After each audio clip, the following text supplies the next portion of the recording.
पुणे महानगरपालिका निवडणुकीच्या धामधुमीत अजित पवारांच्या राष्ट्रवादी काँग्रेसचे उमेदवार बाबूराव चांदेरे यांच्या अडचणीत आता वाढ झाली आहे। कारण काय तर मतदारांना प्रभावित करणं आणि याद्या वाटून आचारसंहितेचा भंग करणं या प्रकरणी बाणेर पोलिसांनी चांदेरे यांचा मुलगा किरण चांदेरे याच्यासह 14 जणांवर गुन्हा दाखल केलाय।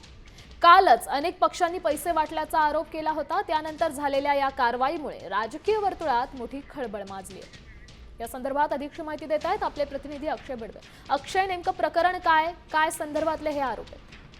पुणे महापालिका निवडणुकीसाठी प्रभाग क्रमांक 9 जो आहे या ठिकाणी बाबूराव चांदेरे अजित पवारांच्या राष्ट्रवादी काँग्रेसचे उमेदवार आहेत आणि त्या ठिकाणी त्यांचे जे कार्यकर्ते आहेत यांच्यावर हा गुन्हा दाखल करण्यात आलेला आहे। आपण जर पाहिलं तर काल रात्री या संदर्भात त्या भागात आपण अनेक व्हिडिओ जे आहेत ते सोशल मीडियावर व्हायरल झाले होते आणि या ठिकाणी पोलिसांनी या संपूर्ण प्रकरणाची दखल घेतलेली असता मतदारांना प्रभावित केल्या प्रकरणी बाणेर पोलीस ठाण्यात आता गुन्हा दाखल करण्यात आलेला आहे। त्याचसोबत आचारसंहितेचा भंग केल्याप्रकरणी आणि भारतीय न्याय संहिता 223 कलम 171 आणि कलम 74 अन्वये हा गुन्हा दाखल करण्यात आलेला आहे। त्यामुळे बाबूराव चांदेरे यांच्या निवडणुकीपूर्वी अडचणीत मोठी वाढ झाल्याचं पाहायला मिळतंय।